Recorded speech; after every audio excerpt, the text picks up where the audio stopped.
The champagne flute trembles in my hand as I stand in the corridor outside the Grand Meridian Hotel's Renaissance Ballroom. Through the ornate double doors, I can hear the murmur of 300 wedding guests waiting for the ceremony to begin. My ivory silk gown, custom designed by Vera Wang herself, cost more than most people's cars. The diamond tiara, nestled in my upswept auburn hair, belonged to Marcus's grandmother. Everything is perfect. Everything is ready. Everything is about to fall apart. My name is Elena Morrison, and 30 minutes ago, I discovered that my entire life has been built on lies. It started 6 hours earlier in the bridal suite of this same hotel. I was surrounded by my bridesmaids, all 7 of them, wearing sage green dresses that complemented the autumn wedding theme I'd spent 18 months planning. My maid of honor, my younger sister Cassidy, was adjusting the train of my gown when my phone buzzed with a text from an unknown number. The message contained a single photograph. No words, no explanation, just an image that made my blood run cold. It showed my fiancé, Marcus Blackwood, the man I was supposed to marry in less than 7 hours, kissing another woman, but not just any woman.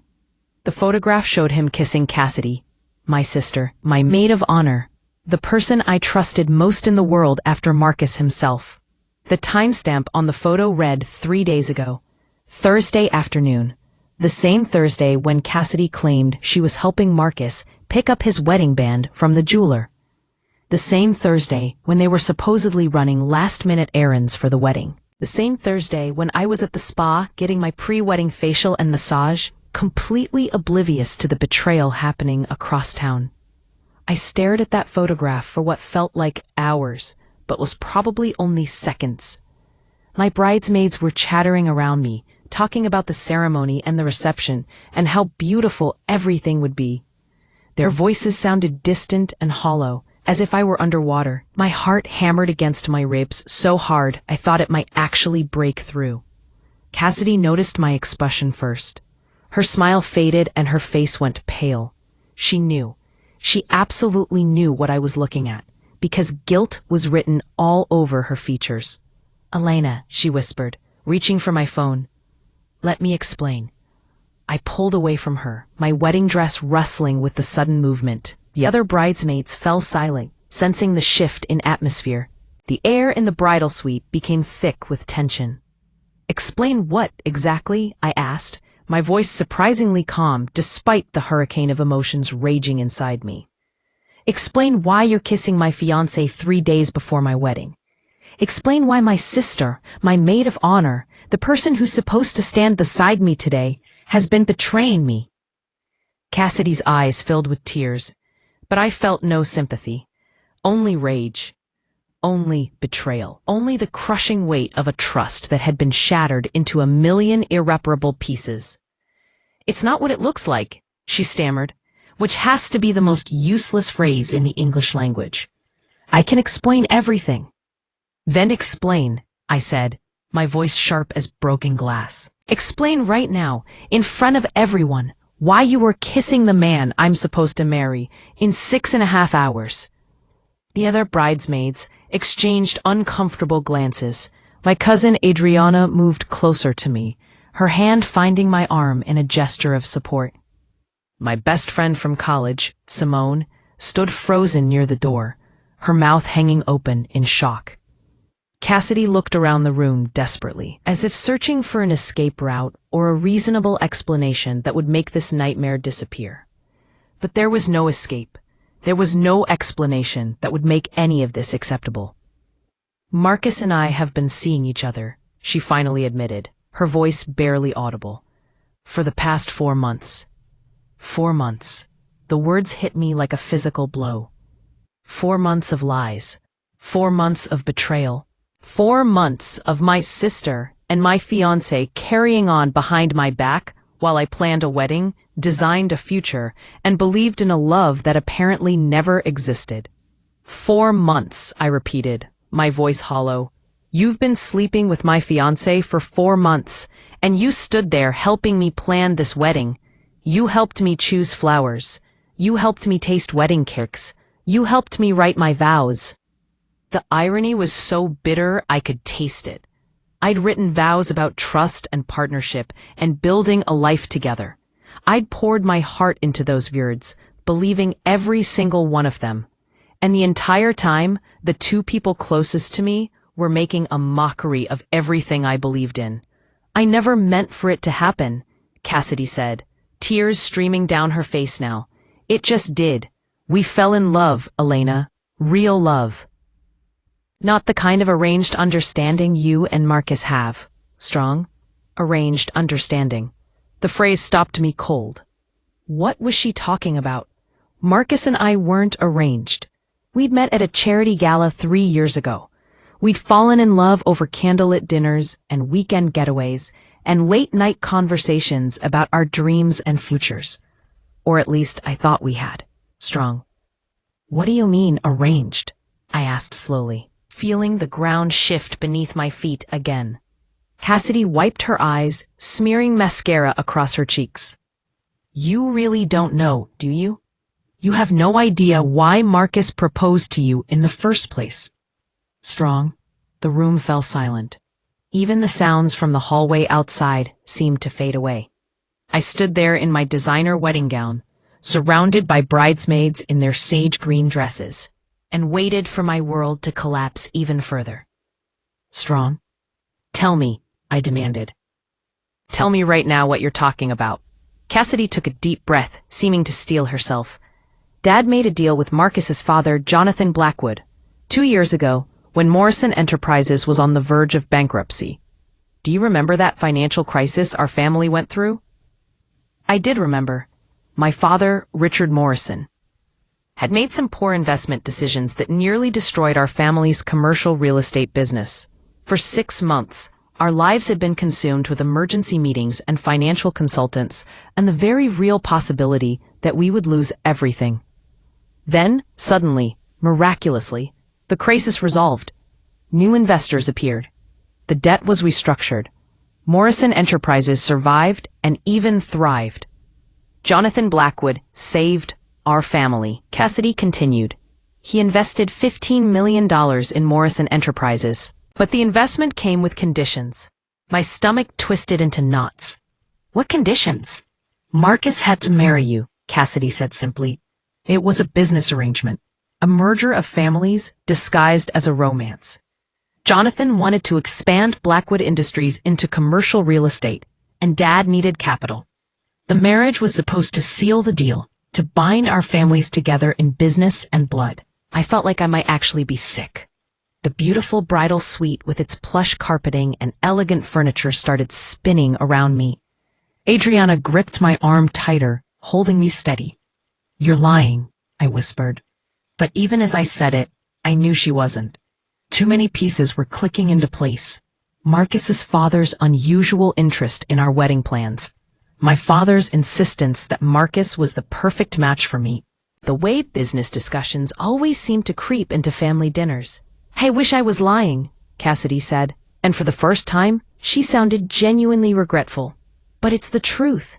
Marcus never loved you, Elena. He was fulfilling an obligation to his father and to his family's business interests. Then he met me, and everything changed. The narcissism of that statement was breathtaking. My sister had just revealed that my engagement was a sham, that the man I loved had been using me for business purposes, and somehow she still managed to make it about her romantic destiny. Get out, I said quietly. Elena, please, get out, I shouted, my voice echoing off the walls. Get out of this room, get out of my wedding, get out of my life. Cassidy hesitated, looking around at the other bridesmaids as if they might defend her, but no one moved. No one spoke. They all stood frozen, witnesses to a betrayal so profound it defied comprehension. I said get out, I repeated, my voice dropping to a dangerous whisper. Take off that bridesmaid dress and leave this hotel. If I see you in that ballroom, I swear I will make a scene that will haunt this family for generations. Cassidy finally moved, slowly walking toward the door. She paused at the threshold, turning back one last time. I really am sorry it had to happen this way, But Marcus and I love each other. That has to count for something. It counts for nothing, I replied coldly. Absolutely nothing. Now leave. If you feel my words, show your support by liking the video and subscribing to the channel. And tell me from which city you belong, so I can see how far a woman's impactful voice can reach. Help me build this community so we can bring more truthful stories for you. The door closed behind Cassidy with a soft click, and the remaining bridesmaids erupted into chaos. Everyone started talking at once, offering support, expressing shock, asking what I was going to do. But I barely heard them. My mind was racing through 3 years of memories, re-examining every moment through this new lens of betrayal. Had Marcus ever really loved me? Were there signs I'd missed? How long had my father known this was a business arrangement? Did my mother know? How many people had been in on this deception while I planned a wedding based on a fairy tale that never existed? Simone moved to stand directly in front of me, blocking out the chaos of the other bridesmaids. Elena, what do you want to do?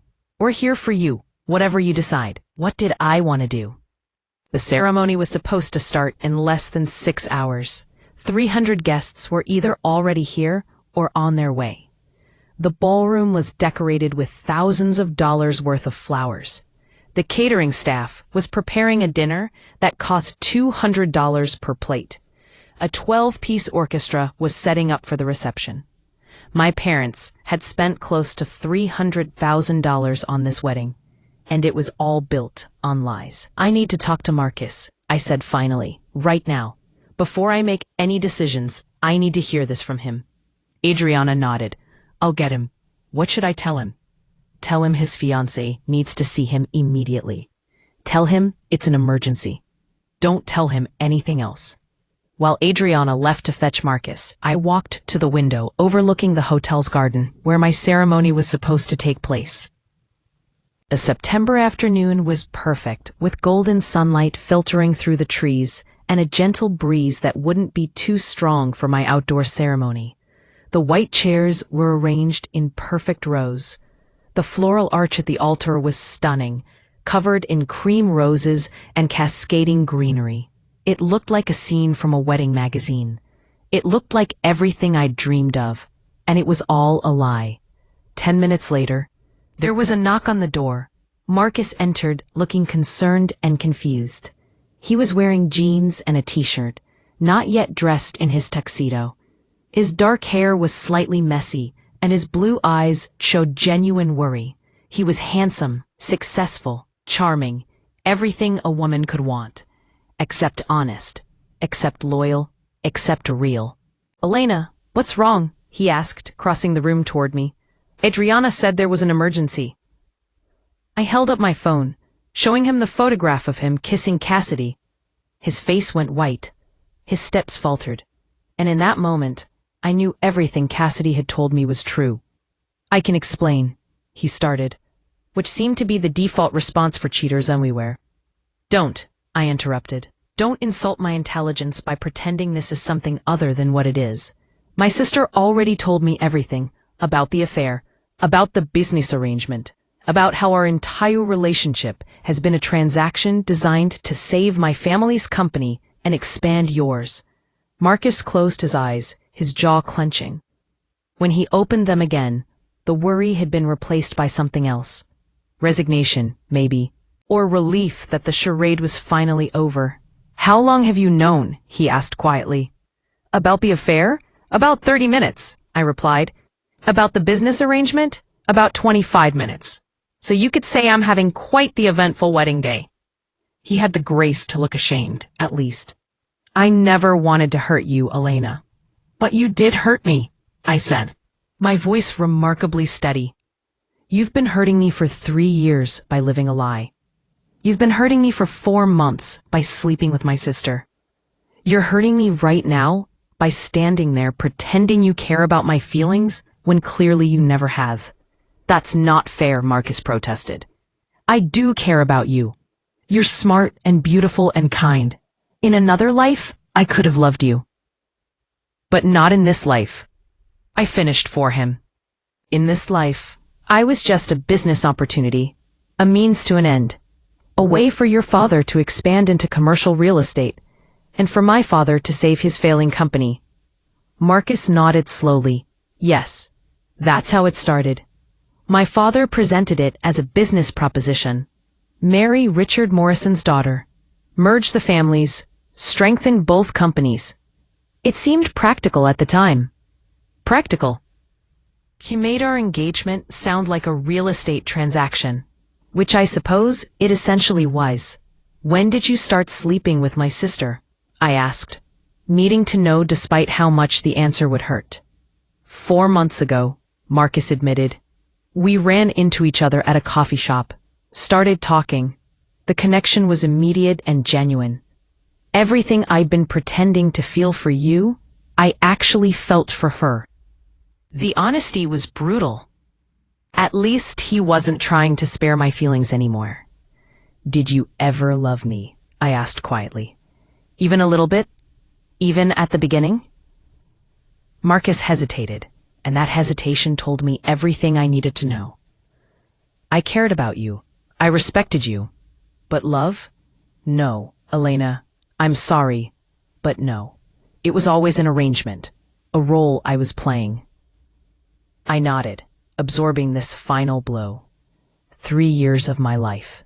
3 years of believing I was building a future with someone who loved me. 3 years of planning and dreaming and hoping. All of it was fake.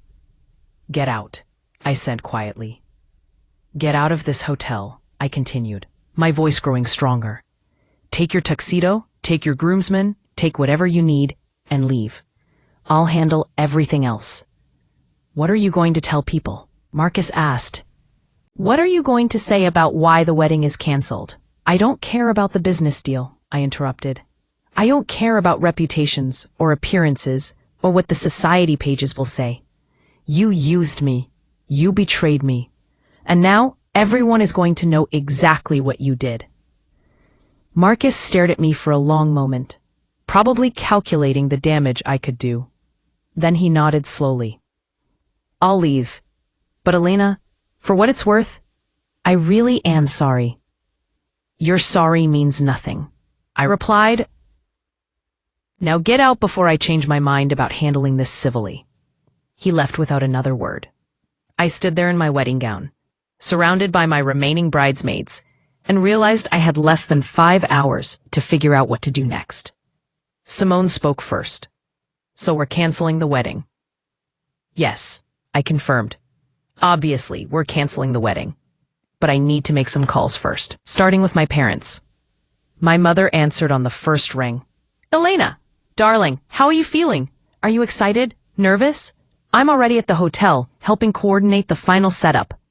Mom, I need you to come to the bridal suite immediately, I said. And bring Dad. We need to talk. Is everything all right? She asked, concern creeping into her voice. No, I replied honestly. Everything is not all right. Just come up here. Now. 10 minutes later, my parents walked into the bridal suite.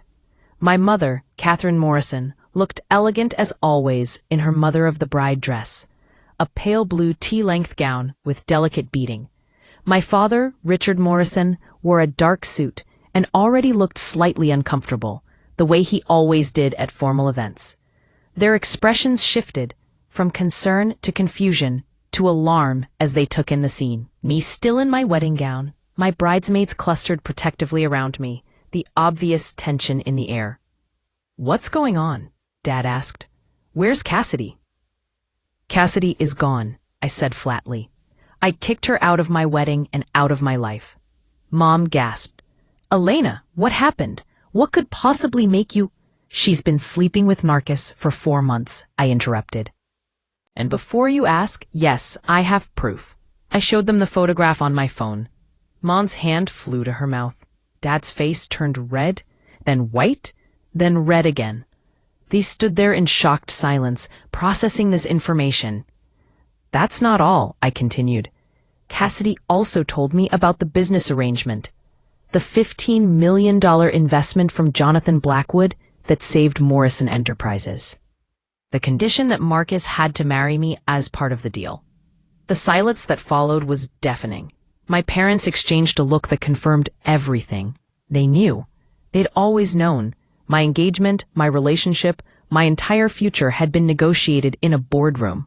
And my parents had been part of the deception. "Elena, sweetheart," Mom started, her voice shaking. "It wasn't like that. It wasn't purely business." "Then what was it like?" I demanded. "Please enlighten me. Explain how selling your daughter into a fake marriage to save the family business is somehow not purely business." Dad cleared his throat. When Morrison Enterprises was failing, I had very few options. The company has been in our family for 4 generations. I couldn't let it die on my watch. Jonathan Blackwood offered to invest, but he wanted assurances. He wanted our families to be permanently connected. "So you sold me," I said flatly. "We didn't sell you," Mom protested. "We introduced you to Marcus. You two got along wonderfully. You seemed happy together. We thought, we hoped, that genuine feelings would develop." "But they didn't," I pointed out. "Marcus just admitted to me that he never loved me. It was always an act. A role he was playing to satisfy his father's business requirements and his own ambitions." Dad sank into one of the tears, suddenly looking much older than his 58 years. "I'm sorry, Elena. I truly am. But what was I supposed to do? Let the company fail? Put 200 employees out of work? Destroy 4 generations of family legacy?" "You were supposed to be honest with me," I shouted, surprising myself with the intensity of my anger. "You were supposed to tell me the truth instead of letting me plan a wedding based on lies. You were supposed to protect me, not use me as a bargaining chip in your business deals." Mom started crying, delicate tears running down her carefully made-up face. "We thought it would work out. Marcus seemed like such a good match for you. He's educated, successful, from a good family." "And he never loved me," I repeated. "He was sleeping with my sister. He was planning to marry me while carrying on an affair with Cassidy. How is any of that a good match?" "We didn't know about the affair," Dad said quickly. "If we'd known." "But you did know about the business arrangement," I interrupted. "You knew our engagement was fake from the very beginning. And you let me plan this wedding anyway. You let me write vows about love and trust and partnership while knowing it was all based on a lie." The room fell silent except for my mother's quiet crying. My father stared at the floor. My bridesmaids watched from the corners of the room, bearing witness to the complete destruction of my family relationships along with my engagement. "What happens now?" Dad finally asked. "What are you going to do?" I took a deep breath, steadying myself. "I'm going to cancel the wedding. I'm going to tell our 300 guests that Marcus and I won't be getting married today because he's been having an affair with my sister. I'm going to make sure everyone knows exactly why this wedding isn't happening." "Elena, please think about this," Mom begged. "The scandal will be enormous. It will affect Morrison Enterprises, Blackwood Industries, both families' reputations." "I don't care," I replied coldly. "You sacrificed my happiness for business. Now you can deal with the business consequences of your deception." "What about the investment?" Dad asked, his voice strained. "The $15 million from Blackwood Industries. The merger agreement specifies that the marriage is a condition of the investment." "If you cancel the wedding, we could lose everything." I stared at my father, at this man who taught me to ride a bike and helped me with my homework and walked me through my first day of college. And I realized I didn't recognize him anymore. The man I'd loved and trusted had been willing to sacrifice my entire future to save his company. "Then you'll lose everything," I said simply. "That's the consequence of your choices. You gambled my life on a business deal, and now the deal is off." Dad stood up abruptly. "You can't do this. You can't destroy generations of family legacy because you're upset about a failed relationship." "Failed relationship?" I repeated incredulously. "Dad, I'm not upset about a failed relationship. I'm devastated that my own family used me as currency in a business transaction. I'm heartbroken that the man I thought I loved never loved me at all. I'm furious that my sister betrayed me in the worst possible way. This isn't about being upset. This is about having some dignity and self-respect." "Dignity and self-respect won't pay our employees' salaries," Dad countered. his face flushing with anger. They won't keep Morrison Enterprises afloat when Blackwood pulls his investment. That's your problem, I replied. You created this situation. You lied to me, used me, and destroyed my trust. Now you get to figure out how to fix your business without sacrificing your daughters. Mom stepped between us, her hands raised in a placating gesture. Please, both of you, let's not say things we'll regret. Elena, your father is under enormous pressure. The business. I don't care about the business, I shouted. Do you hear me? I don't care if Morrison Enterprises survives or fails. That's not my responsibility. My responsibility is to myself, to my own dignity and future. The words hung in the air like a declaration of independence. For the first time in my life, I was prioritizing my own needs over my family's expectations. And it felt terrifying and liberating in equal measure. Dad's face had gone cold. If you do this, if you humiliate both families with this scandal, you'll no longer be welcome in this family. I mean it, Elena. You'll be cut off financially. No trust fund, no inheritance, no safety net. The threat was meant to scare me, to bring me back in line, but instead, it crystallized my decision. My father was willing to disown me, rather than admit he'd been wrong. My family valued money and reputation more than my happiness or well-being. Then cut me off, I said calmly. I'd rather have my self-respect than your money. I turned to my bridesmaids. Could you give me a few minutes alone, please? I need to think. They filed out quietly, leaving me alone in the bridal suite. I walked to the window again, looking out at the perfect September afternoon, at the wedding ceremony setup that would now go unused, at the guests beginning to arrive in their formal attire. My entire life had imploded in less than an hour. My engagement was over. My relationship with my sister was destroyed. My parents had revealed themselves to be manipulative and dishonest. Everything I thought I knew about my life and my future had turned out to be a carefully constructed illusion. I stood there for what felt like hours, but was probably only minutes, trying to figure out what to do next. The practical part of my brain was making lists. Cancel the caterer, notify the guests, return the gifts, figure out living arrangements, since I'd already given up my apartment in anticipation of moving into Marcus's penthouse. The emotional part of my brain was simply screaming into the void. There was a soft knock on the door. I turned, expecting one of my bridesmaids to return, but instead found myself face to face with someone I hadn't seen in almost 2 years. Natalie Chen stood in the doorway, looking uncertain. She wore a simple navy dress and carried a small clutch purse. Her dark hair was cut shorter than I remembered, falling just above her shoulders in a sleek bob. We'd been best friends all through high school and college, until a falling out during our senior year had driven us apart. I hadn't invited her to the wedding, obviously, so what was she doing here? Elena, she said quietly, I know I'm probably the last person you want to see right now, but I need to talk to you. How did you even get up here? I asked, too exhausted to muster much surprise.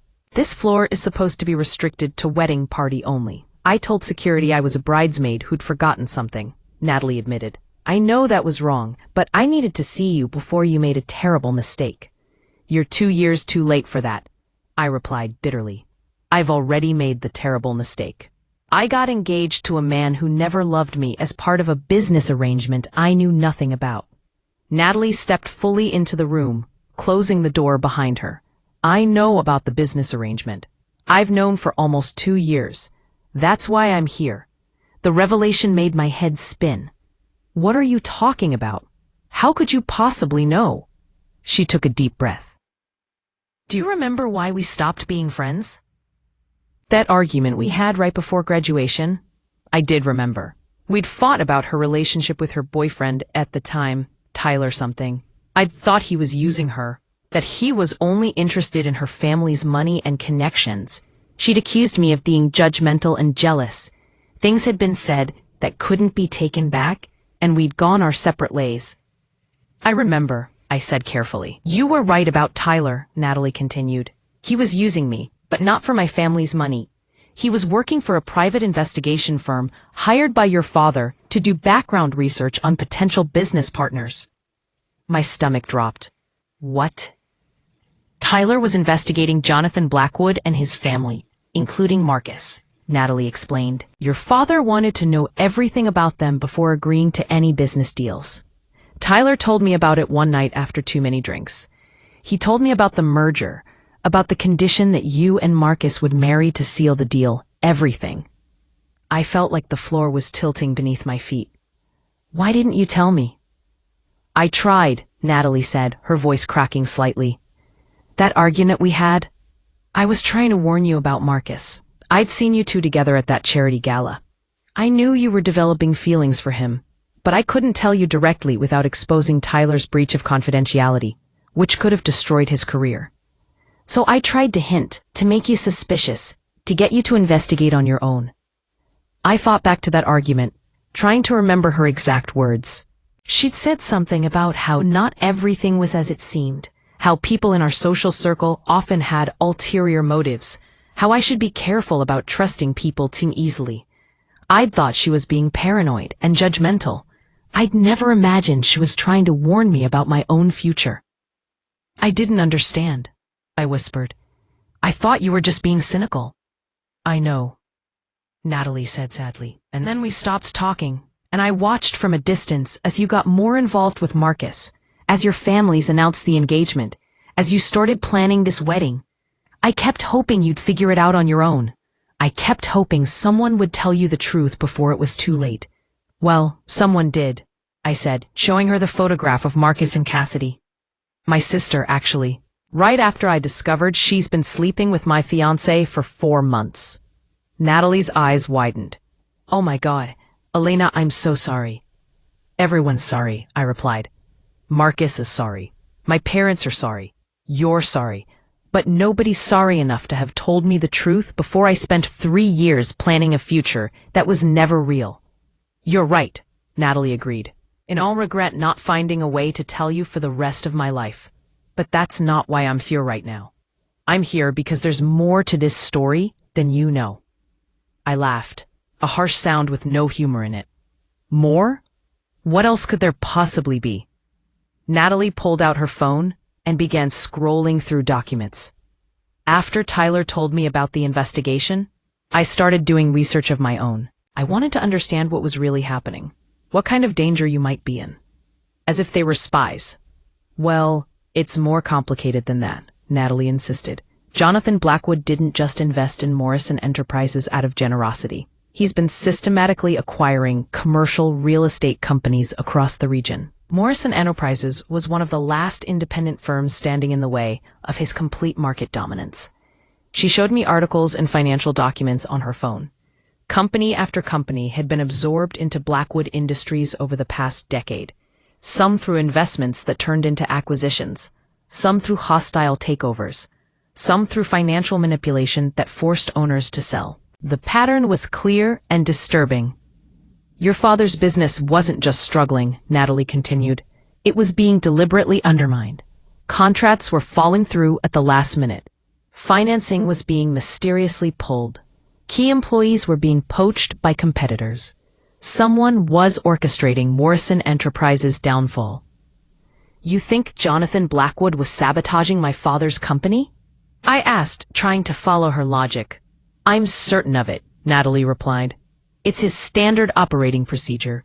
Weaken the target company, then swoop in as the white knight with a rescue package that comes with strings attached. In this case, the string was you.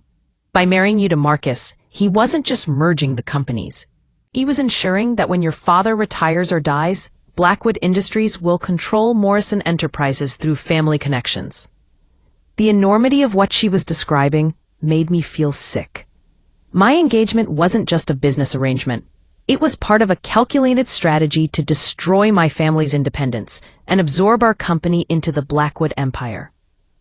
Why would my father agree to this? I asked. If he knew Blackwood was behind the sabotage? I don't think he did know, Natalie said. The sabotage was subtle enough that it looked like bad luck and poor business decisions, rather than deliberate manipulation. Your father probably thought he was making a smart strategic partnership to save the company. He had no idea he was being played. I sank into one of the chairs, my expensive wedding gown pooling around me like a silken prison. The scope of the deception was staggering.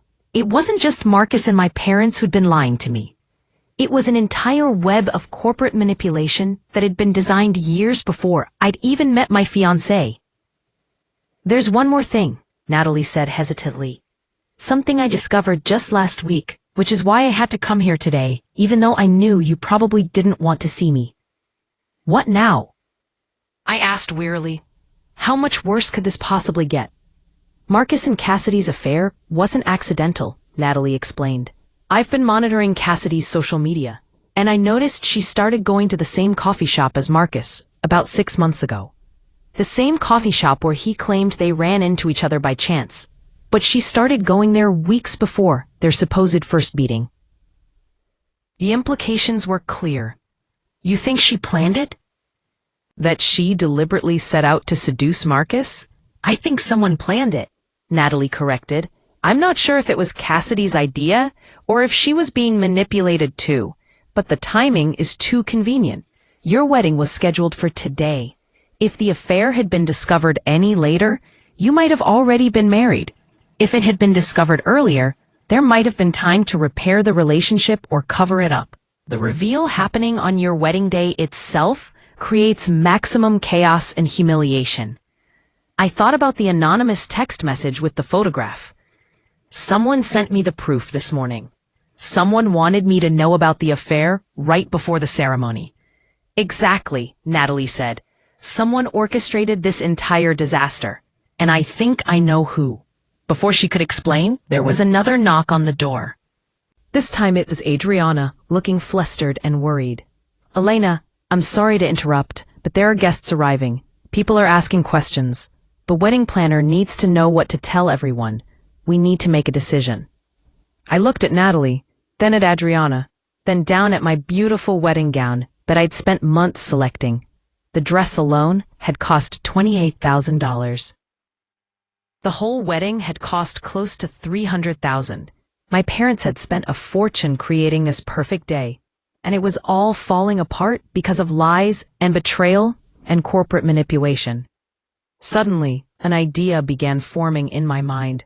A wild, reckless, probably stupid idea, but also an idea that might give me back some control over this nightmare. Strong, tell the wedding planner we're going ahead with the ceremony, I said. Are you insane? Both Adriana and Natalie stared at me like I'd lost my mind, I said. Elena, you can't marry Marcus after everything you just learned, Adriana protested. That's insane. And I'm not going to marry Marcus, I clarified, but I'm also not going to let all these guests leave without getting the show they came for. If someone wanted to humiliate me and destroy my family's reputation, they succeeded. But I'm not going down quietly. I'm going to tell everyone exactly what happened. I'm going to expose every lie, every manipulation, every betrayal, and I'm going to do it in front of 300 witnesses. And, I said, Natalie smiled slowly, you're going to weaponize your own wedding ceremony? And, strong. Exactly, I confirmed. Marcus wanted a society wedding that would cement his family's social position. My parents wanted an event that would showcase our family's continued prosperity despite their business struggles.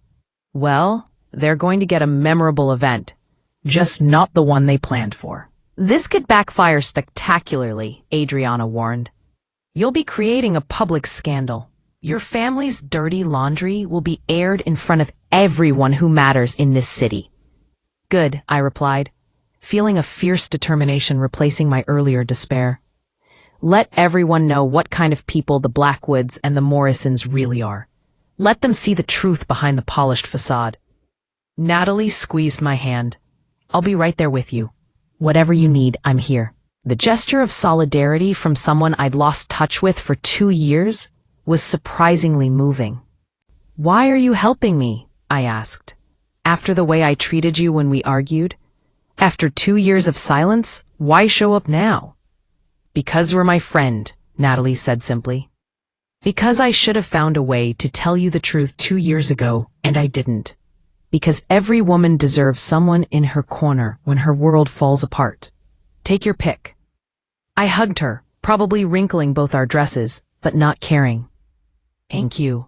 Truly. So what's the plan? Adriana asked. How exactly are we going to pull this off? I stood up, straightening my gown and checking my reflection in the mirror. My makeup was still perfect, my hair still elaborately styled. I looked like the quintessential blushing bride. No one would guess that I was about to detonate a bomb in the middle of high society's social event of the season. Here's what we're going to do, I began. Adriana, tell the wedding planner that we're running slightly behind schedule, but the ceremony will begin in 30 minutes. Tell her everything is fine, just normal wedding day delays. Make sure all the guests are seated in the ballroom. Adriana nodded, pulling out her phone to text the coordinator. Natalie, I need you to gather evidence, I continued. Screenshots of Cassidy's social media showing her at that coffee shop. Any documentation about Blackwood Industries' business practices. Financial records if you have them. Anything that can back up what we're about to reveal. I have most of it on my phone already, Natalie said. I can email it all to you right now. Perfect. Send it to my laptop and my phone. I want backups. I paused, thinking through the next steps. Where's Cassidy now? I saw her leaving the hotel about 20 minutes ago, Adriana reported. She looked like she'd been crying. And Marcus? Also gone. The groomsmen left with him. So they'd both fled rather than face the consequences of their actions. Typical. But their absence might actually work in my favor. They couldn't defend themselves or try to stop what I was about to do. Simone, I called out, and my college friend poked her head back into the room. I need you to do something for me. It's going to sound crazy, but I need you to trust me. Crazy sounds perfectly reasonable, Simone replied. What do you need? Go down to the ballroom, find my parents. Tell them the wedding is back on, that I've decided to forgive Marcus and move forward. Make sure they're seated in the front row when the ceremony starts. Simone's eyes widened as she realized what I was planning. You want them to have front row seats to their own public shaming. They used me as a business asset, I said coldly. They can watch the consequences of their choices play out in front of everyone they know. You're absolutely terrifying right now, Simone observed. I love it. I'm on it. While my bridesmaids scrambled to execute my hastily assembled plan, I sat down with Natalie's phone and began reading through all the evidence she'd compiled. Financial documents showing Blackwood Industries' pattern of acquiring competitors. Emails suggesting coordination with key Morrison Enterprises clients to withdraw their business. Records of employees being offered jobs at Blackwood subsidiaries right when Morrison was most vulnerable. It was all circumstantial, but damning. And it painted a picture of Jonathan Blackwood as a ruthless businessman who'd orchestrated my father's downfall specifically to force the merger and marriage arrangement. The more I read, the angrier I became. Not just at Marcus for lying to me and cheating on me. Not just at Cassidy for betraying me. Not just at my parents for using me, but at the entire system that treated women like assets to be traded in business deals. That valued family reputation over individual happiness. That allowed men like Jonathan Blackwood to manipulate people's lives in pursuit of profit and power. Now, if you're listening to my story and feeling like maybe I'm not alone in experiencing this kind of betrayal, show your support by liking this video and subscribing to the channel. Tell me from which city you belong so I can see how far a woman's impactful voice can reach. Help me build this community so we can bring more truthful stories for you. It's time, Adriana said, returning from the ballroom. Everyone's seated. Your parents are in the front row. The officiant is at the altar. The orchestra is ready. I stood, took a deep breath, and checked my reflection one last time. The woman looking back at me was no longer the naive girl who'd believed in fairy tale romances and happy endings. She was someone harder. Someone who'd been betrayed and humiliated and was ready to fight back. Let's do this, I said. My bridesmaids gathered around me, a protective circle of women who'd witnessed my heartbreak and were now supporting my revenge. We walked through the hotel corridors toward the ballroom, our footsteps echoing on the marble floors. Staff members smiled at us as we passed, clearly thinking they were witnessing a beautiful bride heading toward her happily ever after. They had no idea what was about to happen. We reached the double doors leading into the ballroom. Through the ornate windows, I could see 300 guests seated in pristine white chairs. The floral arrangements were breathtaking, exactly as I'd envisioned. The afternoon sunlight streamed through the floor-to-ceiling windows, creating perfect lighting for photographs. Everything looked magical. The wedding coordinator rushed over, headset in place, clipboard in hand. "Oh, thank goodness. Elena, you look absolutely stunning. Are you ready? The orchestra can begin the processional as soon as you give me the signal." "1 more minute," I said, trying to keep my voice steady. "I just need to collect myself." She nodded sympathetically. "Of course, sweetheart." All brides get nervous, but trust me, as soon as you start walking down that aisle and you see Marcus waiting for you, all the nerves will disappear. If only she knew, Marcus wasn't waiting for me at the altar. There would be no groom, no exchange of vows, no happily ever after. Just truth. Painful, devastating, liberating truth. Through the ballroom doors, I could see my father near the front, probably expecting to walk me down the aisle. My mother sat beside him, dabbing at her eyes with a handkerchief, no doubt thinking these were tears of joy. Somewhere in that crowd was Jonathan Blackwood, the puppet master who'd orchestrated so much of this disaster. I turned to my bridesmaids one last time. "Are you sure you want to be part of this? Once I start talking, there's no taking it back. The scandal will be enormous. Anyone associated with me might get caught in the fallout." "We're with you," Simone said firmly, and the others nodded in agreement. "Whatever happens, you're not facing it alone," Adriana added. Their loyalty meant more to me than they could possibly know. In a day full of betrayal, their friendship was the one genuine thing I could count on. "All right," I said to the wedding coordinator. "I'm ready, but there's been a slight change in plans. I won't be needing someone to walk me down the aisle. I'll be walking alone." "Fine." The coordinator looked confused. "Are you sure? What about your father?" "Fine. I'm very sure," I replied. "And one more thing. I'll need the microphone from the reception. I have something I want to say to our guests before the ceremony begins." "Fine." "Oh, that's unusual," the coordinator said hesitantly. "Typically, the bride and groom don't address the guests until the reception, but if you'd like to make a special announcement—" "I would," I confirmed. "It's very important." She scurried off to retrieve the microphone while I positioned myself at the ballroom entrance. My heart was pounding so hard I could feel it in my throat. My hands were trembling, but my resolve was absolute. I was done being used, done being lied to, done being the perfect, compliant daughter who prioritized everyone else's needs over her own truth. The coordinator returned with a wireless microphone and handed it to me with a confused smile. "Whenever you're ready, dear." I nodded to the orchestra conductor, and the opening notes of the processional music began. The traditional wedding march that was supposed to accompany my entrance as a bride filled the ballroom. The guests stood and turned to watch me enter. But instead of walking down the aisle toward the altar, where my groom should have been waiting, I stopped just inside the entrance. I raised the microphone to my lips, and my voice, amplified and clear, cut through the music. "Please sit down," I said. "There's not going to be a wedding today." The music stopped abruptly. A confused murmur rippled through the crowd. Guests slowly sat back down, looking at each other with bewildered expressions. My parents rose from their seats in the front row, their faces panicked. "My name is Elena Morrison," I continued, my voice steady despite my racing heart. "And I have something I need to tell all of you. Something about truth and lies, and the difference between love and business transactions." I could see people pulling out their phones, no doubt preparing to record or live tweet this unexpected development. Good. Let them record. Let this spread beyond this ballroom.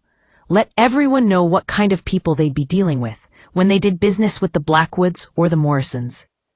3 years ago, I met a man named Marcus Blackwood at a charity gala. I began. He was charming, educated, successful, everything a woman could want. We started dating. He courted me with flowers and romantic dinners and thoughtful gestures. He told me he loved me. He proposed to me in front of the sunset on a beach in Maui. And I believed every word, every gesture, every promise. The ballroom was completely silent now. Everyone was listening, sensing that something dramatic was about to unfold. What I didn't know, I continued, was that our entire relationship was based on a lie. Marcus never loved me. He was following his father's instructions to marry me as part of a business arrangement designed to merge our family's companies. I was never his fiancé. I was a business asset, a bargaining chip in a corporate merger. Gasps and whispers erupted throughout the ballroom. My mother had gone pale. My father stood frozen, his face a mask horror. I spotted Jonathan Blackwood near the back of the room, his expression darkening with fury. Strong M. My parents knew, I said, letting that bombshell detonate. They knew the engagement was a business arrangement from the very beginning. When Morrison Enterprises was facing bankruptcy 2 years ago, Jonathan Blackwood offered to invest $15 million to save the company. But the investment came with a condition. His son had to marry me. Strong M. The murmurs grew louder. People were turning to stare at my parents, at Jonathan Blackwood, putting together the pieces of the scandal. Strong M. But wait, I said, my voice taking on a bitter edge. It gets better. Because not only was Marcus never in love with me, he's been having an affair with my sister Cassidy for the past 4 months. My own sister, my maid of honor. The person I trusted most in the world after Marcus himself. Strong M. The ballroom erupted. People were openly gasping, whispering frantically to each other, pointing at my parents and at the empty altar where the groom should have been standing. I pulled out my phone and brought up the photograph that had started this entire nightmare. For those of you who think I might be exaggerating or being dramatic, here's proof. I held the phone up high enough for people in the front rows to see the image of Marcus kissing Cassidy. This photo was taken 3 days ago, I continued, while I was at a spa getting ready for today's ceremony. My fiancé and my sister were together, carrying on an affair that makes a mockery of everything this wedding was supposed to represent. My father tried to climb up toward me, his face red with anger and embarrassment. Elena, that's enough. This is the truth, Dad, I interrupted, my voice sharp. This is what happens when you treat your daughter like a commodity instead of a person. When you value your business more than her happiness. When you lie and manipulate and expect her to smile through it all for the sake of appearances. I turned back to address the crowd. But the story doesn't end there, because the business arrangement that brought Marcus and me together wasn't just a one-time deal. It was part of a systematic strategy by Blackwood Industries to acquire and control commercial real estate companies throughout this region. I gestured toward the back of the room where Jonathan Blackwood sat. Jonathan Blackwood has spent the past decade absorbing his competition. And when companies wouldn't sell voluntarily, he found ways to make them vulnerable. Contracts mysteriously falling through. Financing being pulled at critical moments. Key employees being poached by competitors. Then, when the target company was struggling, he'd swoop in as the rescuer with an investment offer that came with strings attached. Jonathan stood up, his face purple with rage. This is slander. I'll sue you for defamation. Sue away, I replied calmly. I have documentation of everything I'm saying. Financial records, email correspondence, evidence of your business practices. And I'm more than happy to present it all in court where it will become public record. Natalie stepped forward from her position with the other bridesmaids, holding up her phone. I have copies of everything, multiple backups. If anyone wants to verify Elena's claims, I'm happy to share. The chaos in the ballroom was reaching a fever pitch. Guests were arguing with each other, Some were trying to leave. Others were recording everything on their phones. Society reporters in the crowd were frantically typing on their phones, no doubt already composing articles about the scandal of the decade. My mother finally found her voice. "Elena, please. You're destroying everything. Our reputation, our business relationships, our standing in this community. Please stop." I looked at her. At this woman who'd raised me and supposedly loved me, but had been willing to sacrifice my happiness for social status and financial security. "No, Mom, I'm not destroying anything. I'm revealing what was already destroyed. You and Dad did this when you agreed to sell me into a fake marriage. Marcus did this when he proposed to me while planning to never love me. Cassidy did this when she slept with my fiancé. I'm just making sure everyone knows the truth." "You're being selfish," my father shouted. "Think about Morrison Enterprises. Think about our employees who will lose their jobs when Blackwood pulls his investment." End of paragraph. "I'm thinking about them," I replied. "I'm thinking about how much better off they'll be working for someone other than a man who's willing to sabotage his business partners and use his children as bargaining chips. Maybe losing the Blackwood investment will be the best thing that ever happened to Morrison Enterprises." I took a deep breath, preparing for my final statement. "I called all of you here today because you came expecting to witness a wedding, a celebration of love and commitment and partnership. Instead, you're witnessing the death of those lies, the end of a chapter built on deception." I looked around the room, making eye contact with as many people as possible. "I hope you'll remember this moment the next time you're asked to compromise your values for business. The next time you're told that appearances matter more than truth. The next time someone suggests that women can be traded like assets in corporate deals." "And to my parents," I continued, turning to face them directly, "I love you. But I can't forgive what you did. You had a choice, and you chose the business over me. You chose reputation over honesty. You chose maintaining appearances over protecting your daughter. Those choices have consequences, and this is one of them." My father looked like he might actually collapse. My mother was crying openly now, no longer caring about her carefully applied makeup. "To everyone else who came here today expecting a celebration," I said, my voice softening slightly, "I apologize for the disruption to your afternoon. The reception is still set up. The food is prepared. The bar is open. Please feel free to stay and enjoy yourselves. Think of it as a party celebrating honesty instead of a wedding celebrating lies." I handed the microphone back to the stunned wedding coordinator and began walking back out of the ballroom. My bridesmaids fell into formation around me, creating a protective barrier as we moved through the chaos. Guests were standing, shouting questions, trying to approach us. Security staff were attempting to manage the situation. It was pandemonium. As we reached the doors, I heard my father's voice one last time. "You'll regret this, Elena. You'll come crawling back when you realize what you've given up." I didn't turn around. I didn't respond. I just kept walking, my head held high, my expensive wedding gown trailing behind me like a flag of surrender. Or perhaps victory. I wasn't quite sure which. Back in the bridal suite, I finally let myself collapse onto the sofa. The adrenaline that had sustained me through my public revelation was fading, leaving behind exhaustion and the beginning of shock at what I'd just done. "That," Simone said with something approaching awe, "was the most spectacular thing I've ever witnessed. You just nuked your entire social circle. And probably her family's business," Adriana added, "and maybe her own reputation in the process." "Worth it," I said, and surprised myself by meaning it. Yes, I'd just created a scandal that would be talked about for years. Yes, I'd probably damaged relationships beyond repair. Yes, I'd thrown away the comfortable life I'd been building.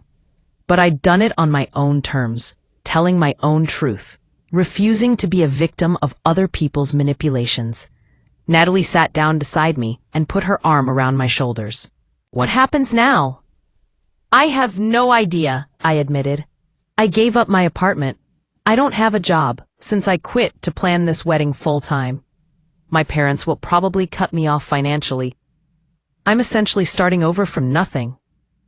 Not nothing, Natalie corrected. You have friends, you have your dignity, you have the truth. That's more than a lot of people have. My phone, which had been merciful silent during my speech, suddenly exploded with notifications.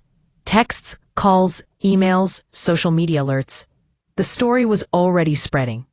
Someone had live streamed my revelation. Someone else had recorded it and posted the video.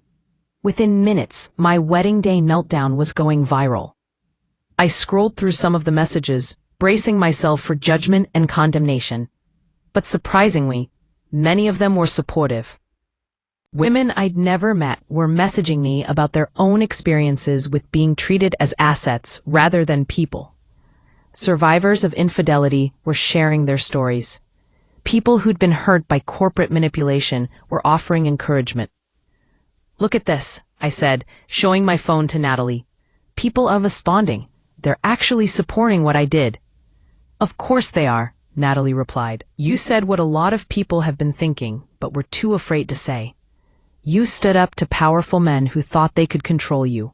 You chose dignity over comfort. That resonates with people. Over the next few hours, as the sun set on what should have been my wedding day, my phone continued to buzz with messages. Some were predictably negative. Some former friends sent angry texts about how I'd embarrassed them by association. Some business contacts of my father's sent threatening messages about lawsuits and retaliation. But overwhelmingly, the response was positive. Women's rights organizations reached out offering support. Journalists wanted interviews. A literary agent contacted me about writing a book. A documentary filmmaker wanted to tell my story. 3 days later, I was sitting in a coffee shop downtown, meeting with a lawyer who'd offered to represent me pro bono after seeing the viral video of my wedding day speech. Her name was Victoria Rhodes, and she specialized in corporate fraud and family law. You have a strong case, Victoria said, reviewing the evidence Natalie had compiled. The business practices you described, the manipulation, the sabotage, it's all actionable. We could potentially sue Blackwood Industries for fraud, intentional interference with business relationships, and several other torts. What about the personal side? I asked. The fake engagement, the affair, all of that? Legally, there's not much we can do about the engagement itself, Victoria admitted. Marriage arrangements for business purposes aren't illegal, just ethically questionable. But the affair, combined with the business fraud, creates a pattern of behavior that could be relevant in civil court. I don't want money, I said. I just want them held accountable. Victoria smiled. Accountability and money aren't mutually exclusive. If we sue and win, the financial penalties will hurt Blackwood Industries and might force them to change their practices. Plus, any settlement or judgment you receive would give you the resources to start over on your own terms. We spent the next 2 hours discussing strategy. Victoria would file a civil suit against Blackwood Industries and potentially against Jonathan Blackwood personally. We'd use Natalie's research as evidence, supplemented by additional investigation. The publicity from my viral wedding day speech would make it difficult for them to settle quietly or sweep the issue under the rug. When I left the coffee shop, I felt something I hadn't felt in days. Hope. Not for reconciliation with my family or reconstruction of my old life, but hope for something new, something built on truth instead of lies, something that belonged entirely to me. 6 months later, I was sitting in a renovated warehouse loft that Natalie and I had converted into a shared living space. She'd broken up with Tyler after my wedding day disaster, realizing that if he could breach professional ethics once, he'd do it again. We'd rekindled our friendship and decided to be roommates while we both figured out our next chapters. The lawsuit against Blackwood Industries was proceeding slowly but promisingly. Victoria had uncovered even more evidence of corporate sabotage than Natalie had found. Other companies that had been absorbed by Blackwood were coming forward with their own stories of manipulation and coercion. What had started as my personal grievance was turning into a class action suit that could potentially reshape business practices in our entire industry. My parents had indeed cut me off financially, just as they'd threatened, but I'd found work as a freelance marketing consultant. using the skills I developed while planning my elaborate wedding to help small businesses with their branding and events. The work didn't pay as well as my trust fund would have, but it was mine, earned through my own effort rather than family connections. Cassidy had left town shortly after my wedding day speech. I'd heard through mutual acquaintances that she and Marcus had broken up within weeks of my public revelation.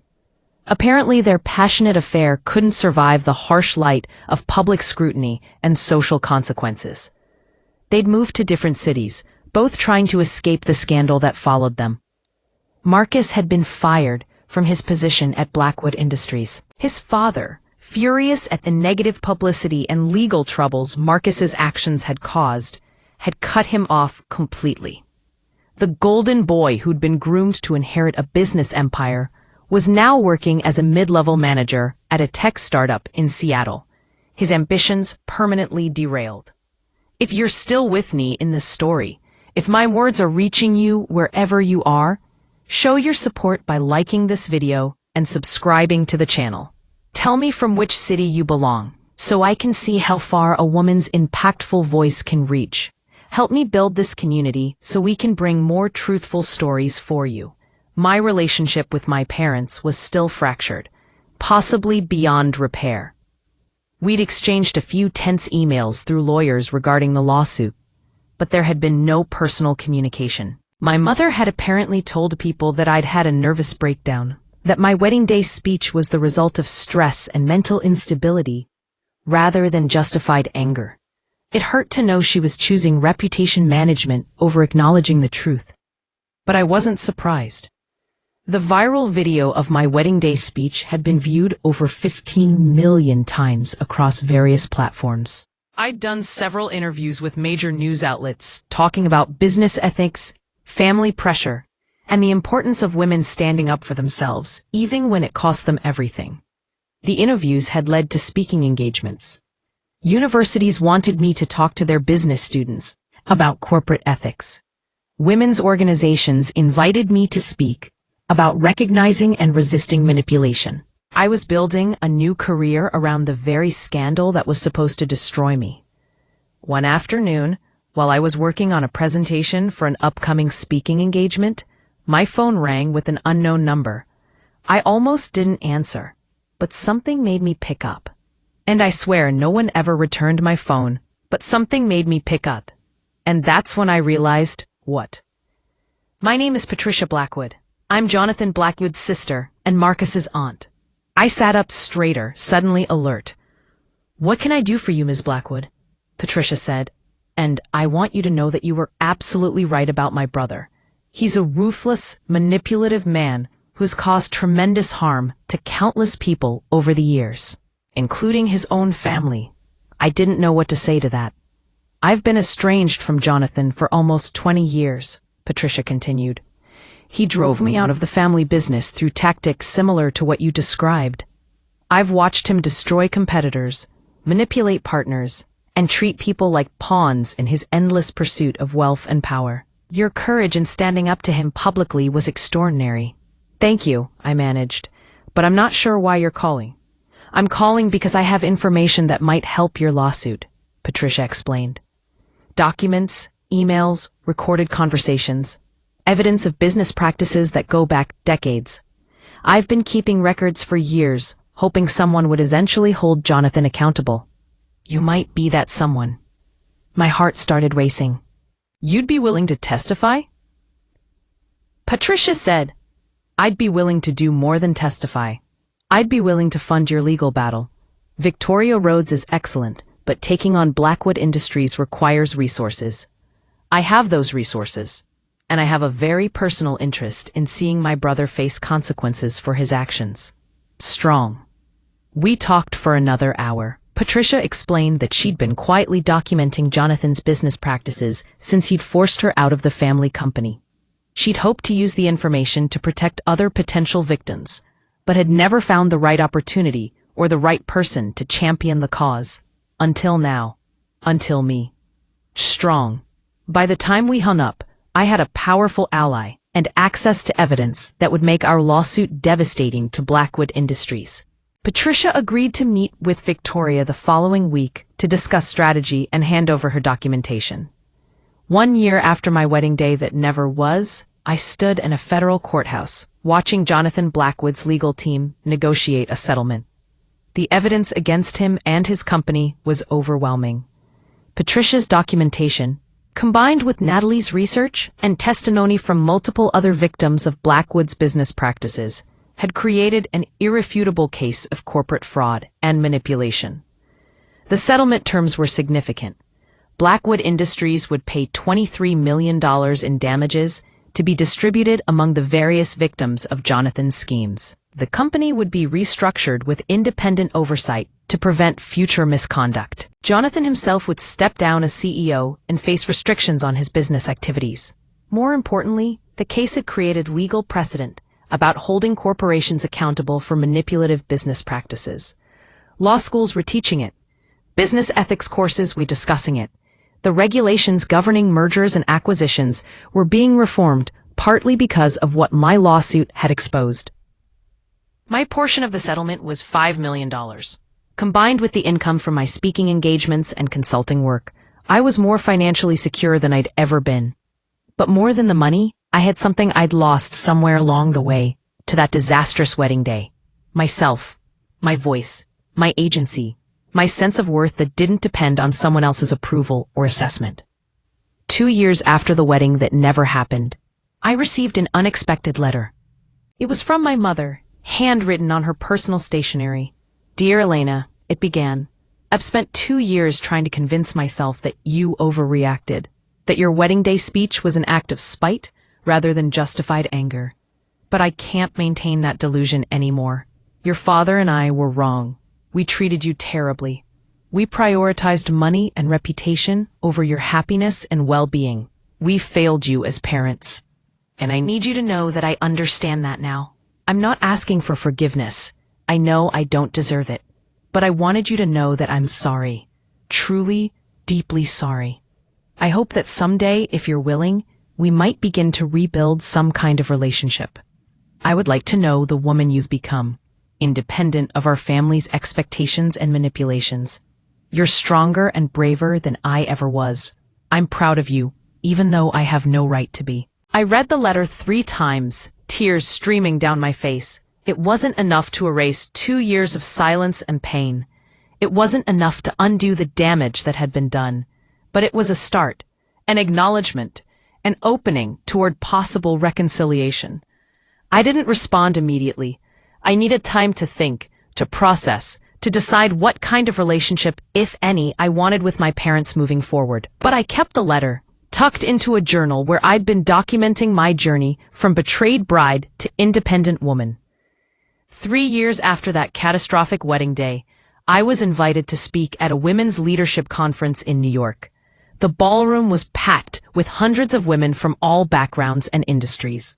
As I stood at the podium, looking out at all those faces, I thought about the terrified girl I'd been, standing in a different ballroom, about to expose her entire life to public scrutiny. 3 years ago, I began. I was supposed to get married. I had the perfect dress, the perfect venue, the perfect fairy tale planned out. But fairy tales, I discovered, are often just stories we tell ourselves to avoid looking at uncomfortable truths. I told them my story, all of it. The business arrangement, the betrayal, the decision to weaponize my own wedding ceremony, the aftermath and consequences. I talked about losing everything and gaining myself, about the cost of truth and the price of dignity. The question I get asked most often, I said, is whether I regret what I did that day, whether I wish I'd handled it differently, maybe more privately, whether destroying my family relationships and social standing was worth it. I paused, looking around the room at all those women who'd come to hear about leadership and empowerment and finding your voice in a world that often tries to silence it. The answer is no, I said firmly.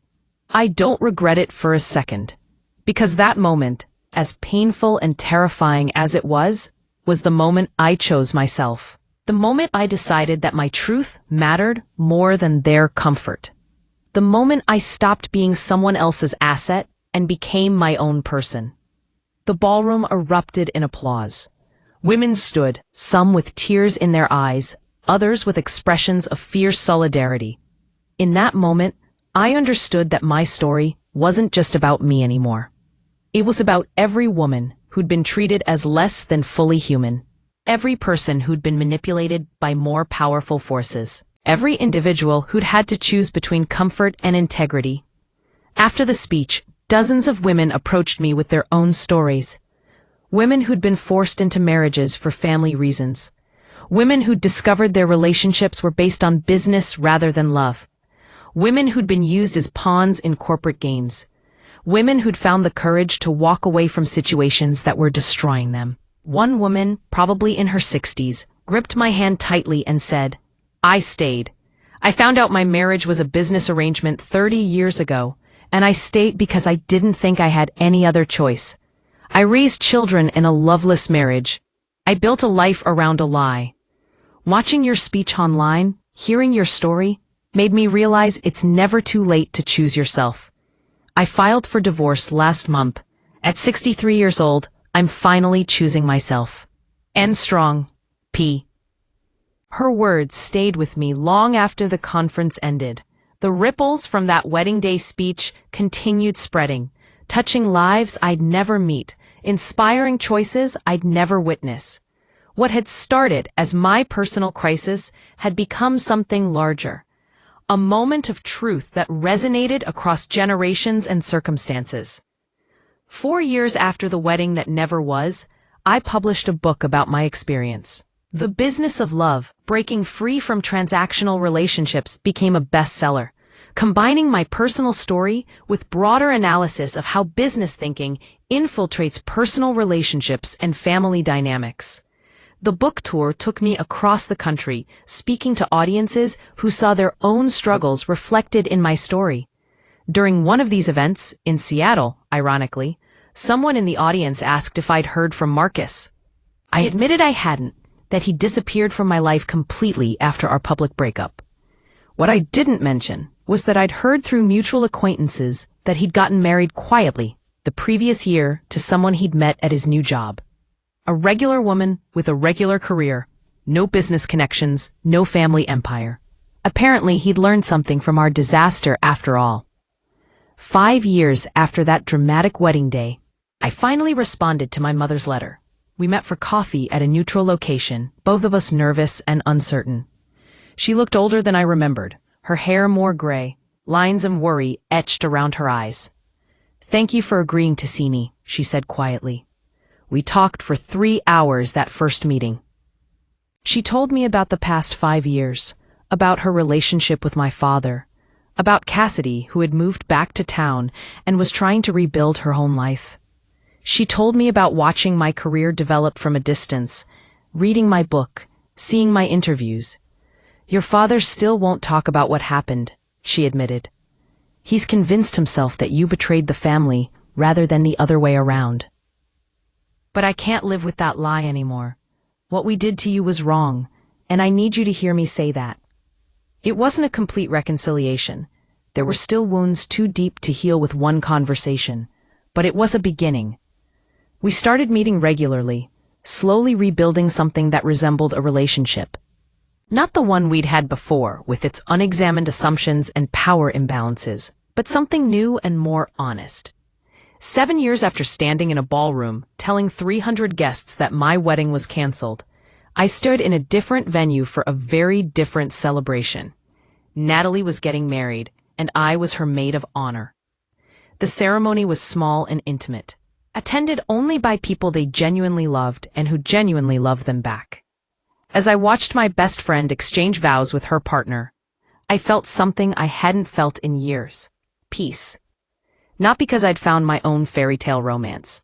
I'd dated occasionally over the years, but remained happily single, focused on building a career and life that belonged entirely to me. But peace, because I'd found something more valuable than a fairy tale. I'd found truth, agency, self-respect. The ability to choose my own path rather than following the one others laid out for me. At the reception, a young woman approached me shyly. "You're Elena Morrison, aren't you? I saw your TED Talk about authentic relationships. I smiled and nodded. I just wanted to thank you, she continued. I was engaged to someone my family chose for me. I didn't love him, but I thought I didn't have a choice. After hearing your story, I found the courage to break off the engagement.